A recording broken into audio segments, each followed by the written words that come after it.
So I'm here. Ooh, I'm here with Zach Watson now from Zach Think Share on all his social handles. Hi, Zach. Thank you so much for joining me today. Thank you, Lisa. I'm excited to be here. Yeah, so I found Zach, I think it was one of your earlier videos. You are a new dad to your first little baby, and it's been a learning experience, I think, and you've been so great to share it. So, why don't you tell everybody listening a little bit about what you share on social media and kind of how you started this journey? Yeah. And I'll actually start. I think I actually remember the video that I found that we found each other was this lady, she was making a video of how she wakes up in the middle of the night from her toddler or her baby, and the husband didn't. And it was um, Sweet Caroline. And then she was like slamming the door to like wake him up, like, because she was pissed about it. And I think one of us made like a reaction video or something. But um, Yeah, so because dads I can't hear the monitor. That's it's funny because I went through a little bit of that, but at some point, like one of my huge goals was to get her comfortable enough that I could be up with the baby, take the monitor from her so she could sleep through and have it not be near her. But coming back to your question, I started on this journey, I think, at the beginning of 2021. I decided, I was like, man, 2020, I missed TikTok. Like, I really screwed up. I've been waiting for the organic growth algorithm to exist again, and I've been sleeping on it for the past year. Enough of that. So I started making daily videos in 2021 during the work days on my, like, right when I would park my car on the way to work as a teacher. Um, and then later that summer in August, I became a father, and I started talking a little bit about being a father, my insecurities. I was going through a coaching program at that point, and my friend had said, like, post more vulnerable things. So I started posting more vulnerable things, which was terrifying in a lot of ways, because I was always trying to come off as an expert, and realize a lot more people wanted to listen. And I know the first video most people found me through, that's, I think it's at 5 million right now, was me sharing. Uh, I was on the 7 p.m. to 3 a.m. shift with our 2-month-old. People Um, hated you for that too. They were so yeah, mad. They were like, "What is this dad doing up in the middle of the night?" yeah. And I was on paternity leave, so it worked out for me to do that. But I think they hated me because so many of them didn't realize that. For I, it's funny is I've debated with a couple people on why they were so upset, and it seemed like a lot of them couldn't conceive of a father being with their newborn for 8 hours in a row somehow without feeding them, or just like dad doing that. So they assumed, I think, in a lot of ways, that I was just like depriving our newborn of stuff because it was me and not mom. That's kind of wild. I mean, pumps exist. We all know how Yeah. that works, and bottles and the whole thing. Now, I have to admit, my husband was and is an amazing supportive husband, but like he would get up with me and I would still breastfeed. I like My opinion was like if I have to get up to pump, it wasn't worth it for me not to breastfeed anyway, because then you got to get the pump parts and the whole thing. But I mean, you guys seem like you got a really good system down pretty early that worked for both of you. I'd like to say yes to that. I mean, we found it was purely out of survival, I think, because she would not fall asleep in a crib. And something else people were not got a lot of flack for was at right around 4 months, which is like the earliest you can sleep train.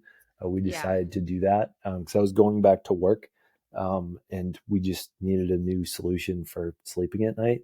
I think people didn't realize, I think a lot of people don't realize like what sleep training is necessarily. Mm-hmm. They just assume it's complete cry it out, which is not Cry it out. not Yeah. what we were doing. I was fully prepared to do cry it out and full extinction from some of the baby books, but we didn't end up really needing to do that much.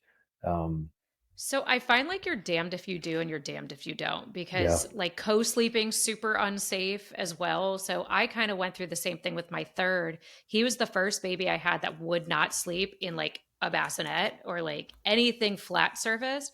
So he slept on me for like way too long, like way too long. And the only way we got him to sleep in his crib was to do like a gentle form of sleep training. Hmm. But then, people always have something to say about either way.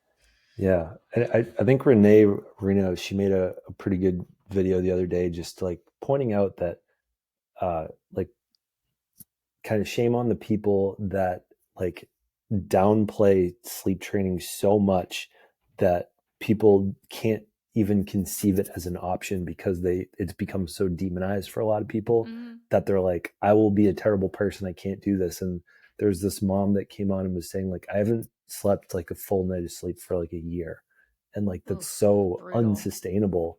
And it seemed purely because of the shame that seemed to exist in her understanding of what sleep training was.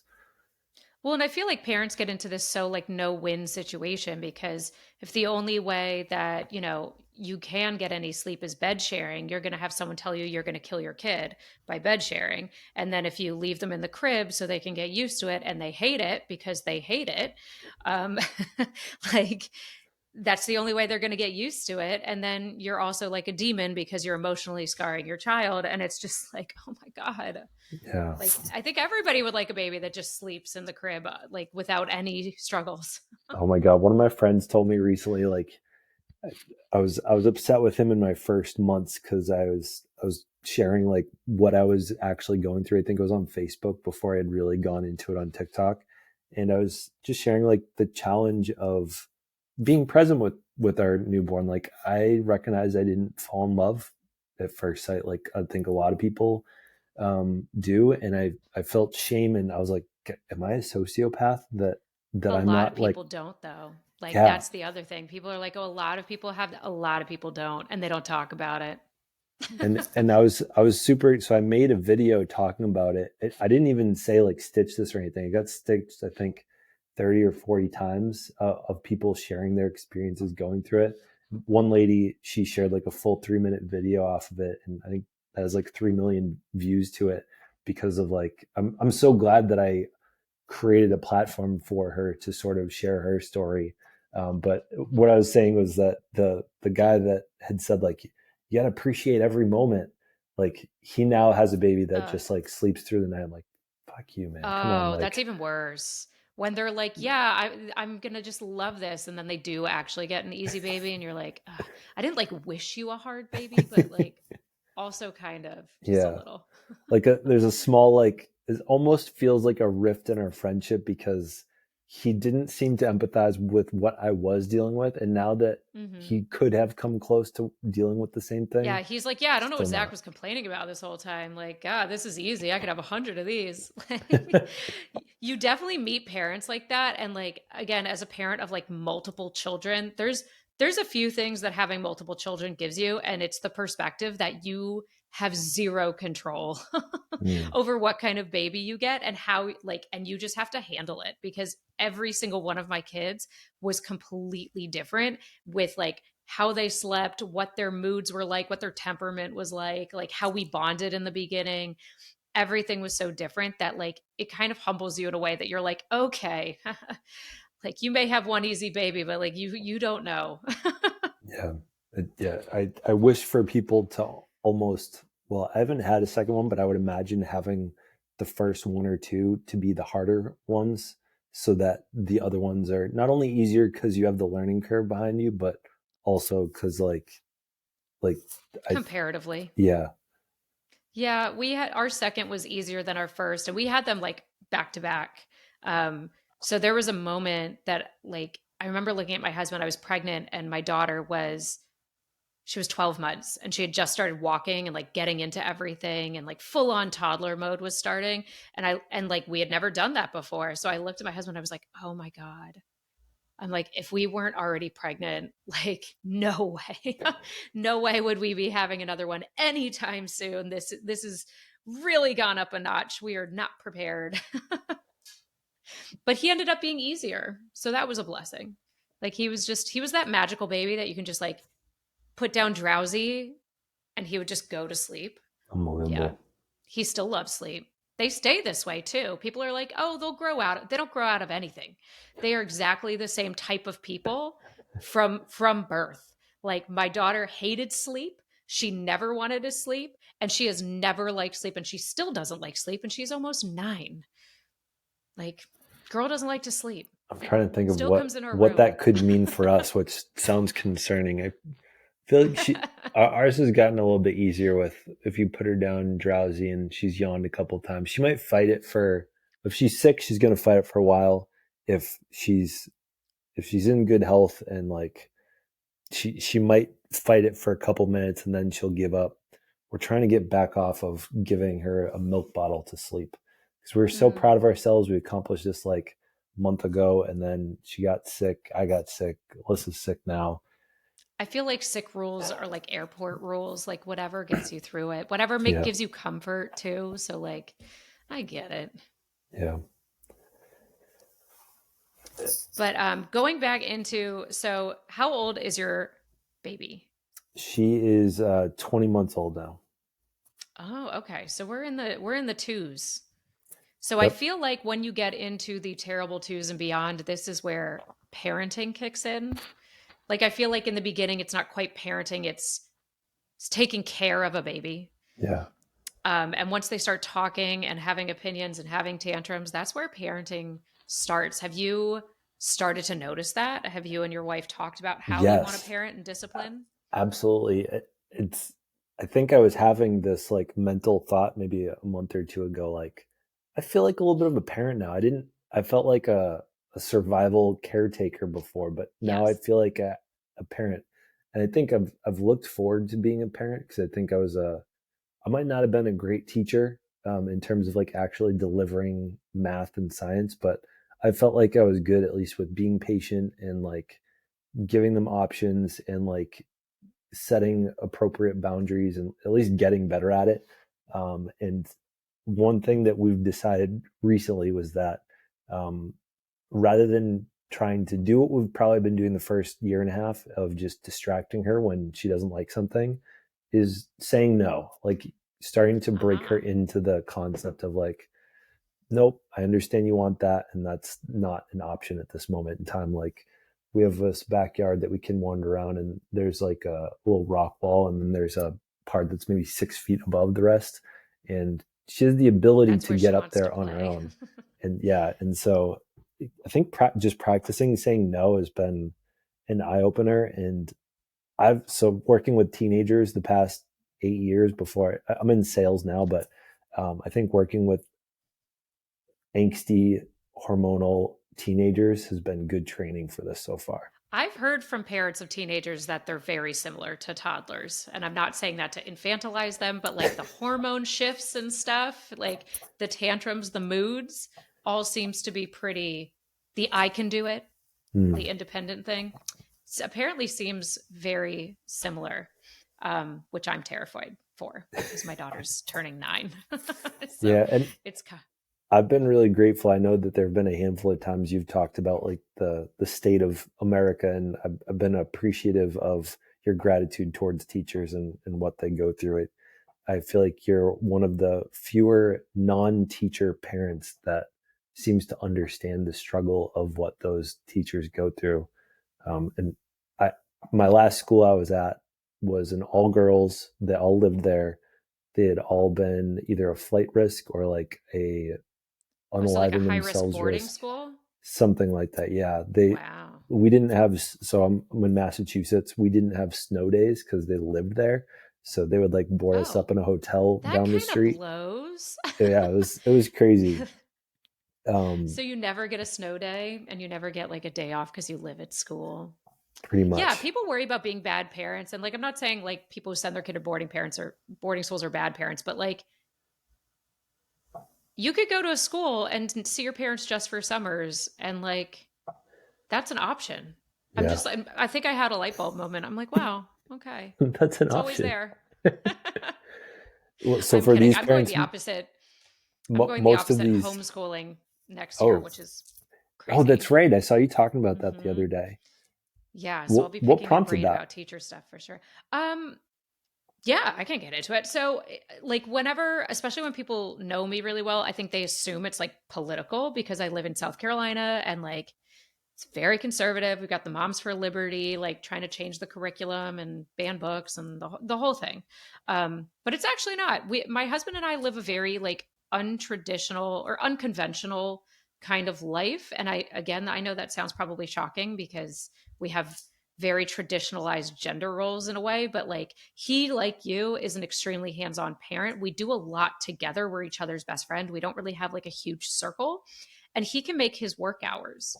So there's a lot of days and like he can schedule time off whenever he really wants. He owns his business. So we were like, wouldn't it be this amazing gift if we could spend maybe the next year or two traveling with our kids and like being together as a family before they do step into that next chapter of being an older kid and preteen and stuff like that, you know.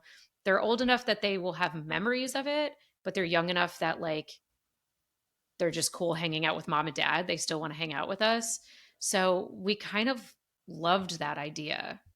Um, and it breaks us up from the like the grind of the nine, not even nine, the like 7 a.m. to 2 p.m. like school schedule and Mm. waking up at 6 and the kids are tired and grumpy and then they have an hour of homework. It just seems crazy. The rat race of school. It seems so much more high pressure than it used to be. Um, or maybe I was a kid and I don't remember, but I don't know. We had an opportunity to do something different, and we're going to see how it goes. I think the high pressureness I feel like comes from this really high strung societal movement towards college and Yeah. like getting good grades so that you can afford college without an insane amount of loans. I'm And we're not big pushers of college. You know, we both went to university. My husband actually does something with his degree. I don't. I got an anthropology degree, and I would say this is about as close to sociocultural anthropology that I've done. So thank you, TikTok, for making my degree useful. Um, but yeah, like I don't work in academia, and I ended up going to cooking school anyway. So if I'd started with my trade, might have been a little further along in my actual chosen profession. So I think the shift away from college is going to happen with the millennial parents because the millennial parents can't pay the private school college tuitions the same way that the boomer parents could. Yeah, definitely. But I do want to refocus our conversation. I feel like we have so much that we could cover, and especially because you were an educator and I'm like just starting this journey. But you really took off on your social medias talking about being an equal partner, talking about kind of dismantling the patriarchy within your marriage. And um, I have been reading this incredible book by Bell Hooks about the patriarchy that I think you would love. It's called The Will to Change. Write that down for sure. And anybody listening who wants to explore root causes of a lot of male behavior. And one of those things is this idea that, like, to be a good man, you have to dominate your family. And I think you see it a lot when it comes to parenting and men who feel like they can be absentee fathers because to be super involved is almost a knock against their masculinity. Hmm.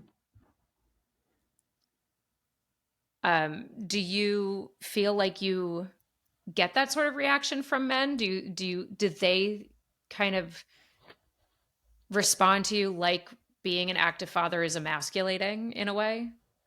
It's so in terms of like social media and the comments and stuff, I have a super female audience. It's like 92% or something. And I think That's a it's good point. pretty rare that I, I only have one troll that I'm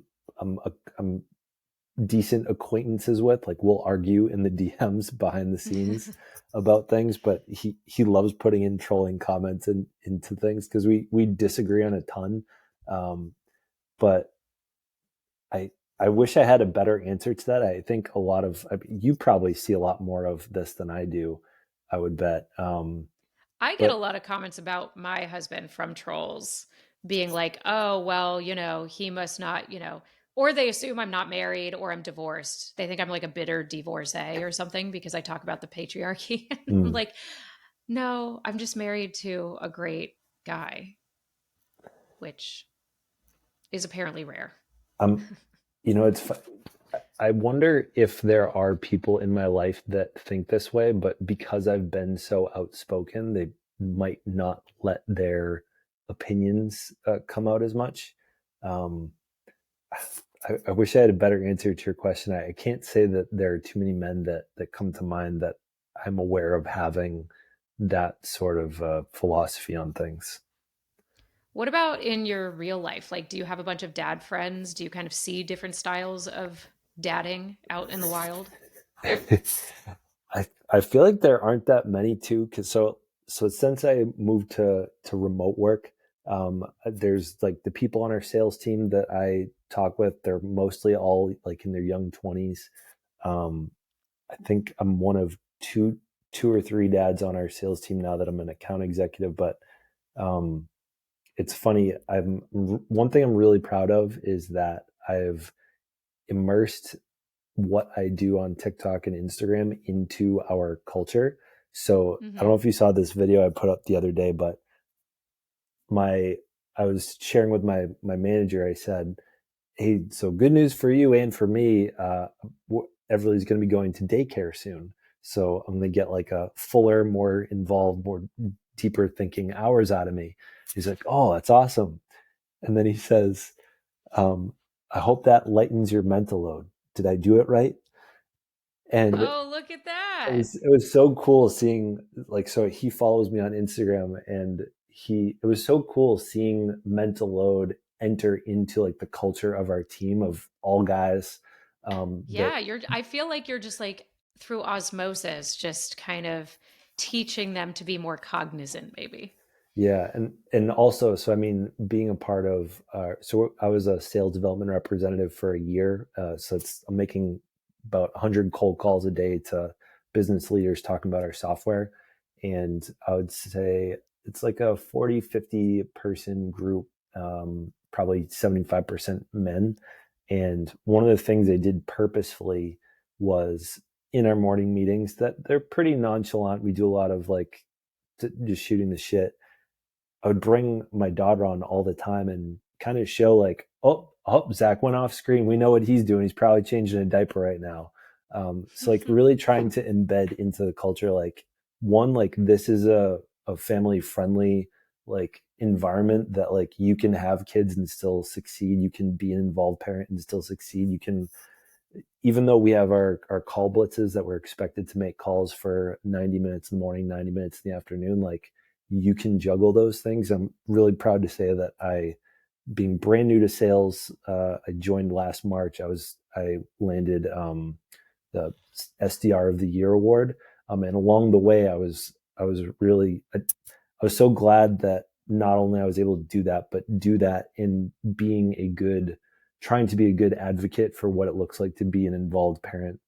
Because I know the first like 4 or 5 months when I had no idea what I was doing, I really asked Alyssa, like, hey, can you give me like 7 hours a day to like really try to hunker down and do this? And by the end, I was probably spending maybe 4 hours a day on the job and still able to hit over 200% of my quota. Um, You can be really productive when you're without a lot of time. yeah. My husband kind of learned that too. I think he went through a pretty similar journey that you did because when we had our first baby, you know, it was very decided. And I think also like we grew together in our understanding of what a true partnership was going to look like when you add kids into it. Because before that, it's not that you don't have a true partnership, but you don't have like a together project in the same way as taking care of this little person. Mm, So when she entered our lives, it very much was okay, Lisa's the stay-at-home mom, like baby's yours. Um, and that just wasn't really working, A, because she was a very high maintenance baby. So I think in a way, and I can silver lining it now, but like having that hard of a time with our first child kind of made us have to do it together because I think if one person was stuck with that 7 hour stretch, I think we would have gone insane. mm. um, and yeah, learning to juggle the like working and parenting. came over time, and he's so good about it now. Like he tries to make it home to pick the kids up from school, even though I'm here, just because he wants to be there. Because like, and I told him, I was like, nobody, no dads do this. Like, there's very rarely like a mom and a dad at the bus stop picking the kids up, but like, he's like, well, this is, I want that for them. I want to be there. So if I can dip out of the office early, pick them up, and then like maybe, get back at it after dinner or something like that, get some work done around these family hours, you can be more successful in being present for the family, and you can get, as I said, a lot of work done when you're crunched to get it done. Um, but I think that's not unique to fathers. I just think moms are expected to do it. Mhm. Yeah, I think the fair play method, and at least reading the book, made a huge difference in me being able to articulate and like I identify like what was going on between us, because I think Why did you pick that book up? Like, what brought that change? so one of the unique opportunities in content creation that I wish more dads would do it is you get a ton of feedback, especially if you're talking about being a partner, being a parent. You're going to get a lot of women either talking shit about you or loving you or both, or loving you and calling you out when you need it. And so I think the video that I posted the other day of the big sisters that have sort of made a difference for me, which you were one of, Laura Danger and Abby, they were talking a lot about fair play last summer, and I think I DM'd them asking one thing like, yeah, you should definitely read it. It's like best book of the year. Um, so I read it, and I think I started pretty much every chapter. Part now, I'll be honest, part of it was a little bit of ego in like saying, oh, this is one, it's an opportunity. It sounds like I might have closer proximity to this brand and speaking with their people. And also I know I talk about this stuff a lot. I can see the value in leveling up. And also whenever I'm reading a new audiobook, it makes life easier creating content. And sometimes Mm-hmm. I'm just like grabbing at straws to create things. And so finding a new book that's on sort of point for my niche is much it's much easier to create. It definitely took on a life of its own that I didn't see coming. How Because much I've like seen you interview people on the street. yes, That looks fun.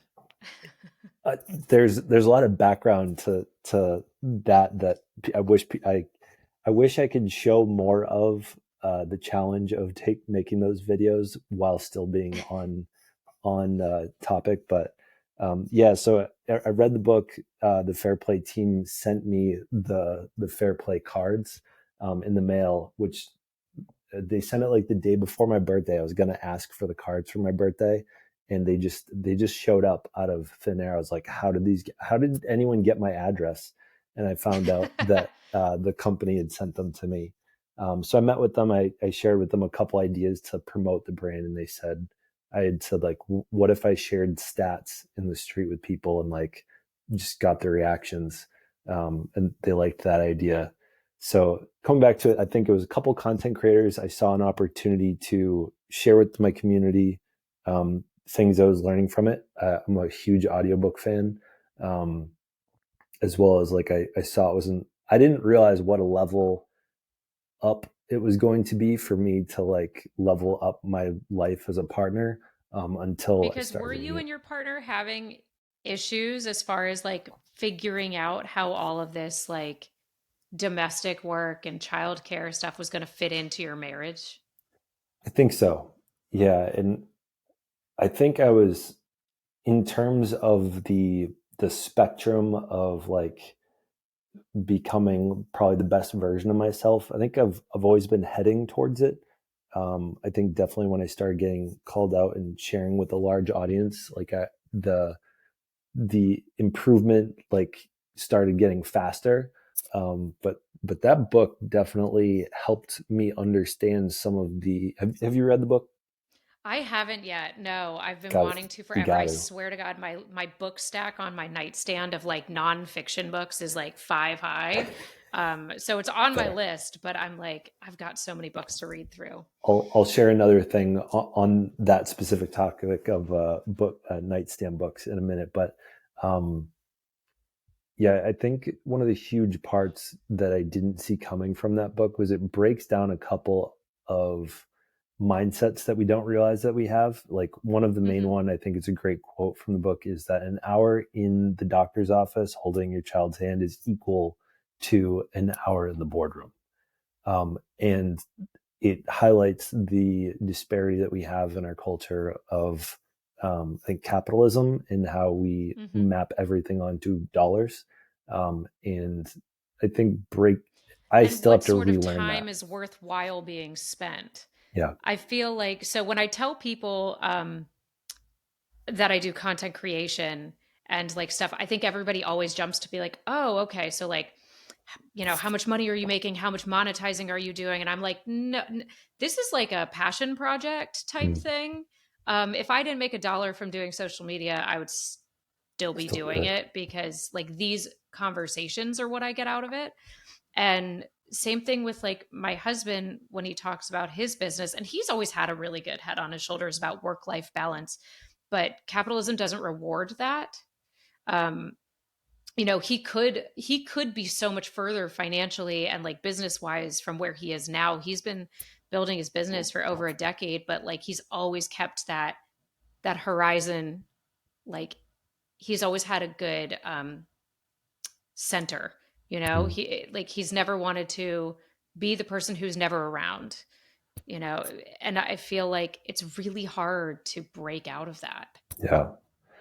Yeah. And I have to like continuously re-unlearn that, like Hmm. shedding dead skin. It's like the muck of the patriarchy and capitalism just keeps getting on you. You have to keep reminding It you so yourself. grosses you out sometimes when you realize why things are the way they are. And especially when it comes to that, like what kind of time on this planet is the most valuable?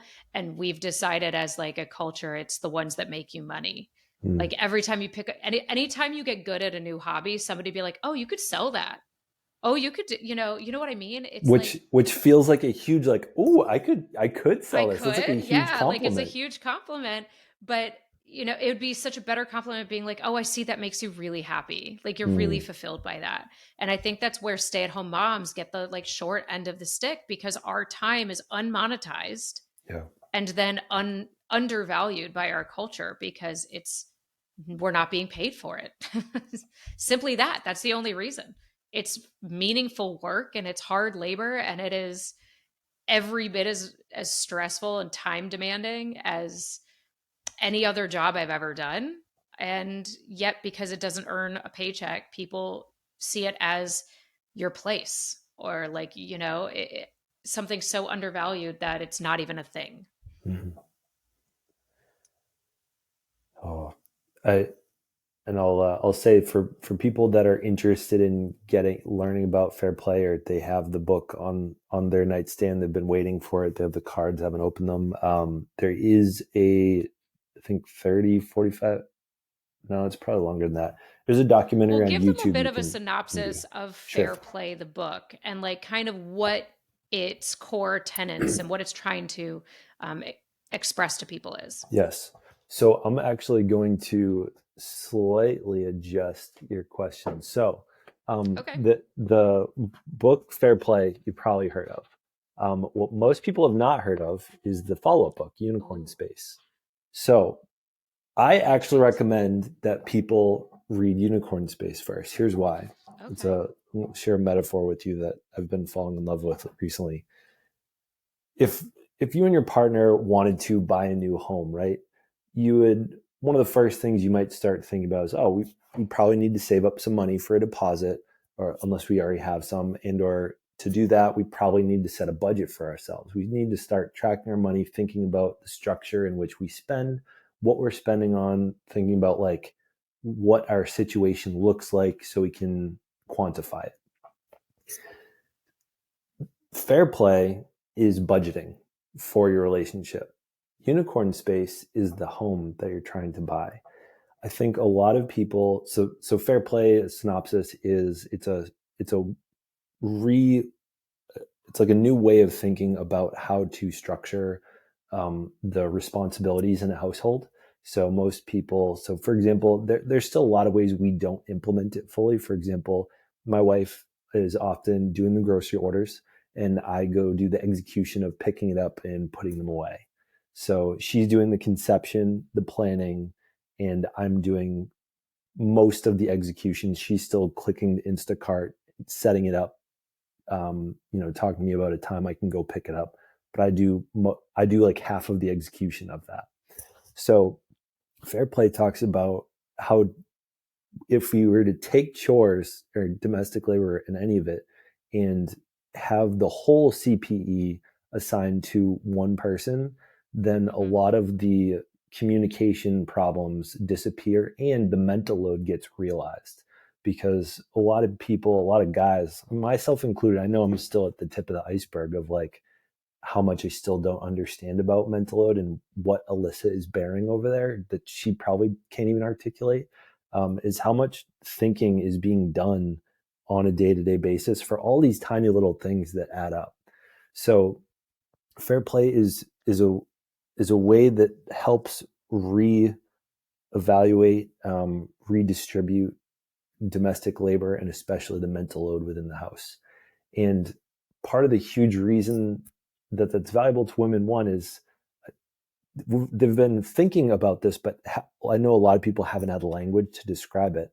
So it gives you language to describe Well, it. we call it burnout, but there's lots of stages to Yeah. it. And I think what I've found is a lot of women feel super heard by it. Like they feel really Mm-hmm. validated by it. The problem though is that even though they feel validated, it's a little bit hard to share with men. So I know for Yes. myself, I was able to be pretty introspective, like call myself out. There are a couple of videos I made, like I just read chapter 3. Holy shit, I've been screwing this up. So like I've been able to like take it to heart and like take it as coaching, which I know a lot of guys just they're not there yet. Um, and so what we need to do is we need to create a good reason for creating the structure. So if this is the budgeting, what's the house we're trying to buy? And oftentimes it's that moms want time to themselves. They want more self-care time. They want time to do the things they care about, passion projects Mm-hmm. like what you're talking about here.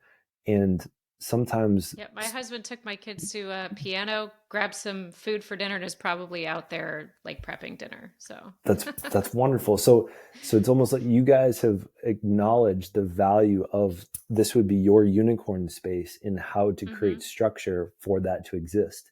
And I think what I've learned is that a lot of women have collapsed their identity that they used to know themselves as into being a mom, being a wife, and what they used to conceive themselves as just doesn't really exist anymore. And so, I also want to point out, and this yeah. is not, I don't know if it's in the book or not, but like this is not attack on the male partner at all either. This is structurally, societally, how mothers are told to behave as Mhm. well. There's a lot of unlearning that you, as the female parent, have to go through to be able to even get to a place where you can share the mental load without guilt. Mm. Yeah, that's true. And I know Alyssa's had a really hard time. I know I've been spearheading fair play in our house, and she's she has had a hard time offloading things onto me and like allowing me to own them. Um, so the unicorn space. So for her, we acknowledge is horseback riding. So for example, today, a fun fact, at a customer call, we were talking about a contract, and it was just me and Everly, and I put on Coco Melon, hoping that would keep her sucked in. For I hate Coco Melon with every fiber of me, but I use it as the crack cocaine visual for her to stay Mm-hmm. locked into while I'm on a customer call. Didn't hold, and she came crashing into my office or crying, and I was like, excuse me, sir, I have a daughter. I just heard a thud. I need to go check on that. I'll be right back. But the reason that this happened was so that Alyssa could go horseback riding, because that is her Mm-hmm. unicorn space. And um, when you find what um, your partner, the women want to do, the moms, the wives, it's so much easier to conceive of why it's important to redistribute things because you're Yeah. realizing what is being missed out on. Creating budget for the sake of creating budget is like, well, that's nice, but we're not saving for anything. What are we doing this for? And I think Yeah. Why men are we can, redistributing how we do things? What's the point? yeah. And so I think if we can create a really clear reason for like, well, this is something I'm really passionate about. This is to you might take 6 hours of golf on Sundays. This is my version of golf, but I actually care way more about it than my I golf swear to stroke. God, women need more things like golf that take like Yeah. 6 hours and like, yeah, I suggested something like book picnics where we can be like, we're gonna read the whole book. We'll just be gone the whole day. I'll probably be rosé drunk when I get home. Um, but it's just how long that this activity takes. I mean, you can't Mm, you can't rush a round of book picnics. But my husband's golf game has gone significantly down since becoming a parent. He mm, golfs probably once a year for that reason because it's so hard to justify. There's no hobby in the world that takes that long other than golf. yeah. And yeah, he's definitely taken one for the team on that one for sure because he loves golf. We're getting to the age that we can bring the kids though. I will tell you that's a whole new phase where he can like take one of the kids. Yeah. I'm looking forward to the day when Everly wants to be a creator with me and we can she can help me edit and Oh, I eventually, bet I'll bet she'll be closer to horseback riding before she's into content creation. yeah, you're right. I, boy can dream. Horses are pretty cool, not gonna lie. Um, but yeah, so I highly recommend women if they want to start that conversation about redistributing, figure out what your unicorn space is first. I highly recommend the book and like I think in that description, like you kind of put together what it is, and once you Yeah, start and saying, "Go ahead," sorry, to get to the end game, like again, most of my audience is women. I think you all know the end game, but like a happy and long marriage is the end game. mm, Um, I think so many people fall into these pitfalls where there are these unspoken resentments and this inability to understand what's really going on and how to get to a place where you are getting what you need. And a lot of that comes down to distributing the domestic labor and the mental load so you can be a person because nobody whose identity is sucked away can sustain that. And people talk about the post divorce glow up. That's why, because they finally like got rid of this drain on their time and their energy and can reinvest in themselves. And a good partner will want you to invest in yourself. A good partner will want you to be the most fulfilled version of yourself because that feeds into the success of the overall partnership. It's a win-win and I feel like that's that's the secret. mm. That's a really good point. I get so focused on the unicorn space that I forget that like a fulfilled marriage is not it's not just going to happen and it requires people being able to take and appreciate and cultivate the happy the fulfilled parts The of happiness themselves. of their partner. Yeah. It's and when people kind of come at me about how because I've talked about, being a two leader household and it really comes down to this. We allow each other to shine, we support each other. If my husband had something he really wanted to do, like I would absolutely like handle everything so he can do something that fulfills him and vice versa. But so often it's not vice versa. It's just one Mhm. way. And those one way marriages don't seem to last forever. And I think that's the goal because why else get married? Nobody wants to end up divorced. Yeah. Like, Yeah. but It's in crazy able to think that to, 50% of them end in divorce. That's nuts. the longer I've been married and the more married people I come across and the more relationship dynamics I see, I'm not shocked. I'm shocked it's actually not more, honestly. Like, I go to my hairdresser is fantastic. And hairdressers always have all of the tea for like the entire community. So I just love picking her brain. And she says, like, because we talk about, my marriage and, our kids and our family. And she's like, it's so nice to hear you say what you say because I do a lot of women's hair, a lot of stay at home moms, a lot of housewives. She's like, a lot of them don't have husbands like yours. And what she means is like a husband who is an equal partner. And like, that's so sad. So, everybody, fair play in unicorn space is the gift for Father's Day all across the board. Yeah, and I think an unintended value that I've discovered in reading Unicorn Space is in implementing it. Since I've been giving, helping to make that time available for Alyssa for horseback riding, and Mm-hmm. we moved into a new house a couple months ago. We now have goats in the backyard, and we're gonna have some chickens too. Um, That's my dream. Making time so that she can go do those things, I feel much more secure in my ability to show up this podcast for an hour to say, hey, Alyssa, we spent a couple grand on your horseback riding for lessons for the next couple of months. Like, I've really been wanting to monetize my TikTok and hire a coach and like get get this thing off the ground and earning money too, so I can have it be the main I hustle, should not the probably side do that hustle. too. And and like I've felt a lot more comfortable asking for that Mm-hmm. because I've been doing that. And I'm curious how many dads out there, as much as like they probably show like that they have full confidence that they can just be spending time golfing, like I would bet there's some guilt underneath that they're not willing to express because they don't want to give up what they have. But like if Mm. they saw that, for lack of better words, if they saw that their wives were having their version of golf, if they would actually Yes. enjoy their golfing time more often. I think a lot of them would actually. I think there's this, yeah, this underlying, and again, not for all because some of them just don't care, but I bet for a lot of them, they're like, ooh, I've got to make this up to the wife. But like, you're not in a space, or like, she's not in a space where she can even cultivate or figure out what her unicorn space is because she doesn't feel confident asking, communicating that.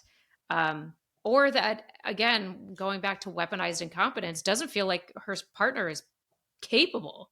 Hmm. And that's another part of it, the capability of your partner to take on all of the household tasks, all of them, and childcare tasks without worrying that like hell's going to break loose. That's a big reason why women don't do it either. Yeah, I would say I would highly recommend a lot of women out there that are they're trying to get their that are golf widows, that they start learning to advocate for themselves and have a weekend trip to force the guy to need to figure out how to manage a whole Figure weekend. it out. My Hmm. record so far is 4.5 days with just me and Everly. My mother-in-law did come over to That's help a out, good but one though. That's like yeah, a pretty good chunk. That's a full weekend, long yeah, weekend. I think I'm trying to think how long my husband's done. He's done a full weekend with just the kids when they were a lot younger too, which I think is just harder. yeah, Like now they can like turn on Netflix by themselves and like cook food, so like they're a little bit more set it and forget it at this age. But yeah, like he's capable, but again, I think there was some nerves the first time, but you figure it out. yeah, Um I think more men are more capable than they let on, for yeah. sure. It, I, I'm still in a long-term debate, and I'm looking forward to um, I'm, so one of the things that part of my side hustle sort of is so through my content, I have a stand store that people can apply to be a part of my, I call it a committed book forum. It's really like a hardcore book club. So maybe similar to the picnics you were speaking of, but um, what I'm working on is putting together the first cohort for the book club, where Ooh. you're going to be going through like a 4 month process, going through Unicorn Space and Fair Play. um, but I'm not there to be cute and for us to talk about our feelings. We're going to talk about action, implementation. Did you read it? What did you gather from it? Doing your homework assignments, and like holding Fair play boot people. camp.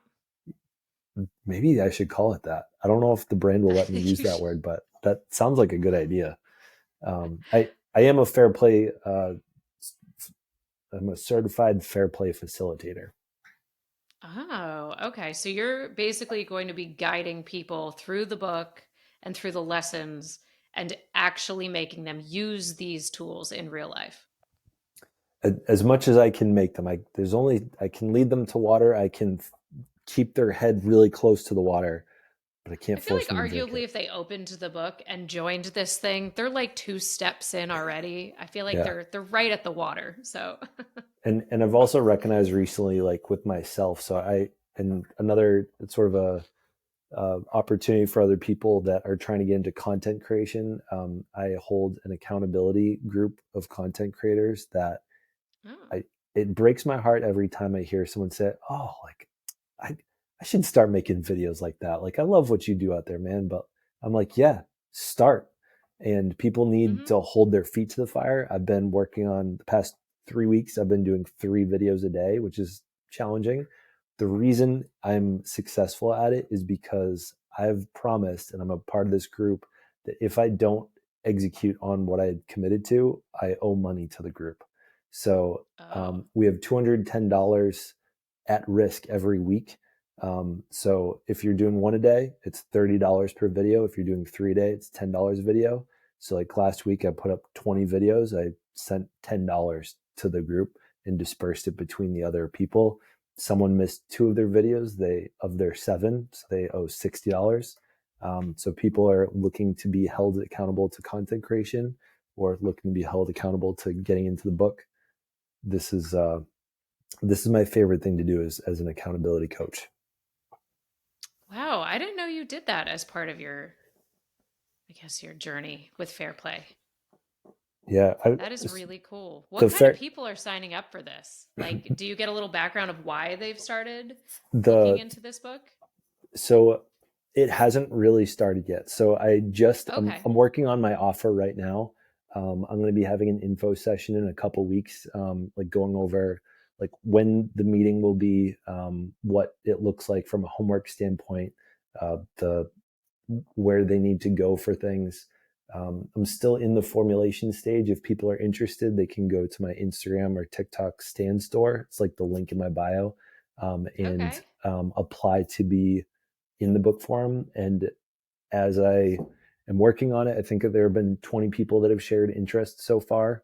Um, and in the near future, I think once I have about 50 people, I'll be creating like a very specific offer. Um, I anticipate the first group's only going to have like 4 or 5 people. So to start, it's going to be a time that's convenient for me on the East Coast, um, and in a it'll probably be the cheapest it will be in the early beginning. But I've recognized that if you have this is what I was originally trying to get at. If you have skin in the game, like you've paid to do something, you're like Yeah. 10 More times more likely to likely to do follow it. through. And I think Yeah. Money's a great motivator. And it also is. having somebody like holding you accountable is a great motivator. But I feel like whatever gets you to start implementing some of these tactics and some of these life skills is only going to be a positive. I mean, it's so hard to find positive change. And I feel like I also went through that with finding gentle parenting over TikTok and stuff like that. It completely changed my life and like my family's life for the better. And I feel like fair play and sharing domestic labor and mental load and creating this more harmonious marital space is going to change people's lives. And it's all because of social media and fair play and because of you and other creators that talk about this sort of stuff because there was never a name for it really Hmm. before. It's been so hard to kind of pinpoint, and maybe like marriage counselors talked about it, but it wasn't in like the just like everyday lexicon, things like mental load and domestic labor and weaponized incompetence. Like people didn't use these words not long ago.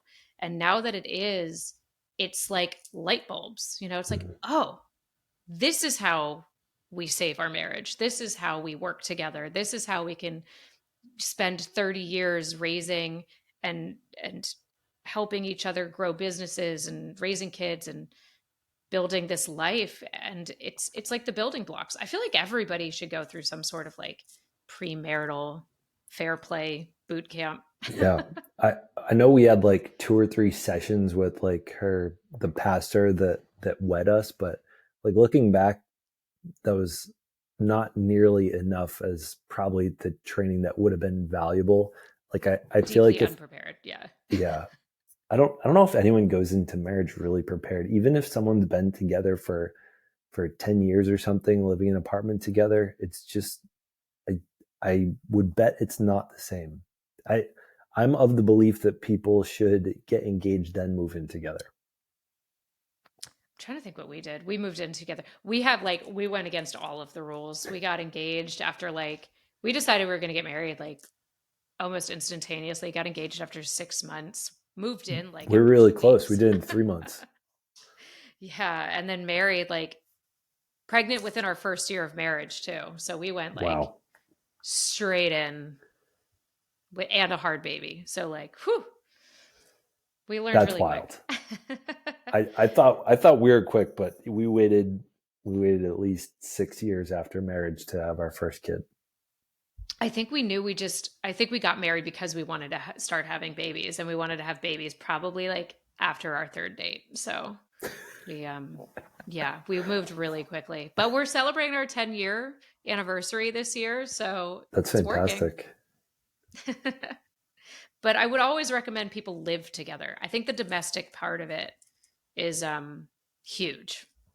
So here's my pushback to this. I heard in this book, The Defining Decade, and it talks about sliding into a marriage.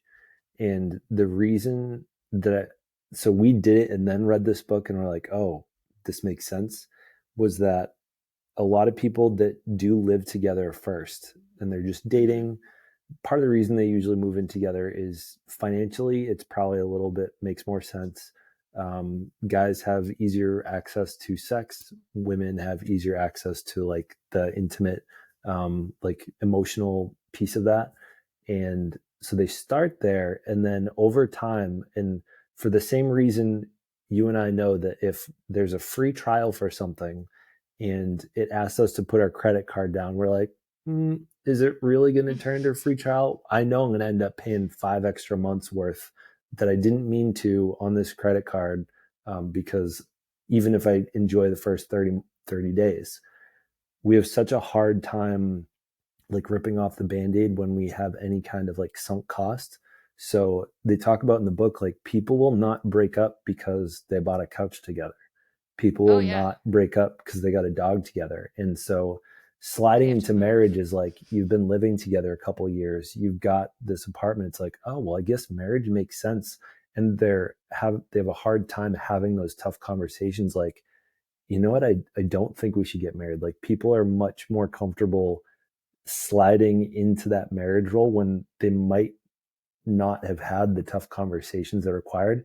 And the second piece of this is that if you go to live together, a huge part of what you're going to experience is you're judging all the things that are happening in your life. Like, oh, he leaves his socks on the ground. Can I deal with that long term? Oh, she I don't know, does X, Y, and Z. Can I deal with that long term? Versus if you're already engaged, you're like, okay, shit, This he is what we leaves got to his work with. yeah, like Like, like you're looking at all the problems in front of you, like how are we going to do it, not whether you will do it.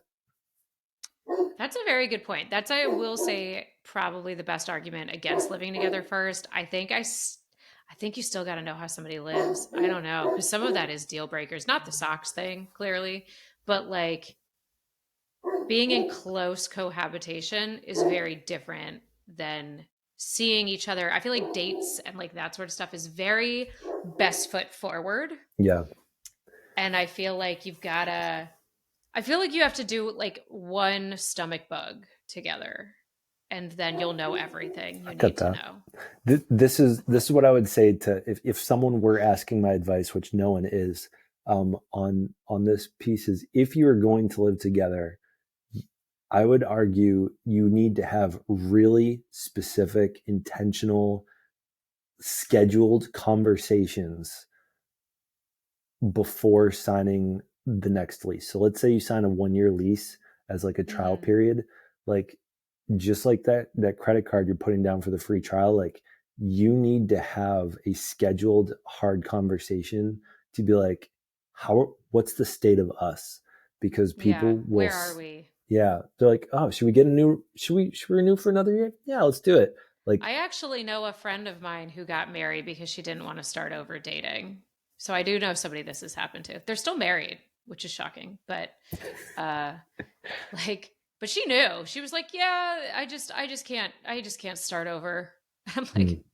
"Mazel tov. I'll see you at the wedding." Like but I would agree that I don't think you should move in with somebody if you haven't already discussed like marriage and stuff like that. Hmm. Like it shouldn't be like we've been and again, like me and my husband discussed that like just disgustingly early. But if you don't have an agreement or an understanding of where you would like this relationship to go, if you get there and you're living together and you realize, oh, maybe this isn't going to work out, like Hmm. okay, but at least you're not like moving in with like a random boyfriend who's like, yeah, maybe let's just see how this goes and then maybe we'll talk about it. I'm like, Yeah. no, no. I don't want to have to move because you have commitment issues, Dan. Okay. Like no, you either are like prepared to call me your wife and we just haven't got around to like getting engaged, or I'm going to keep my place. Hmm. Yeah, I think though, like reading a couple of the stories from that book, The Defining Decade. How old are you, Lisa? I'm 35. Okay, so you are like a big sister. You're 3 years older than me. Um, the Defining Decade, it talks about like how people spend their 20s and how it has a significant impact on like the trajectory of our lives, much more so than like 10 to 20, more so than 30 to 40. Oh And yeah. I highly recommend anyone that's listening to this. Um, Definitely unicorn space and fair play if you're in a committed relationship. If you're still in your 20s, you're not there yet, highly recommend Defining Decade. Yeah, I think everything in my life got decided in my 20s. It was so chaotic. It's such a chaotic decade. I love my 30s. Love. I like being settled though. I don't like not knowing what's going on. Mm. Um and yeah, you see it go down and kind of end up a lot of different ways. By the time like you're in your mid 30s, you see a lot of people who made a lot of choices, and you don't always know the full trajectory of those choices, but divorce is always one of them. I mean, by 35, you'll know people that have been divorced. You'll have friends that are getting divorced. Your kids will have friends who are getting divorced. Um, and you see kind of the downfalls and the pitfalls of these choices in marriage and these dynamics in marriage. And I think, Zach, like you have done a really great job of shining a light oh, on men specifically and how they can be complacent in the building of their home and in the functioning of their families.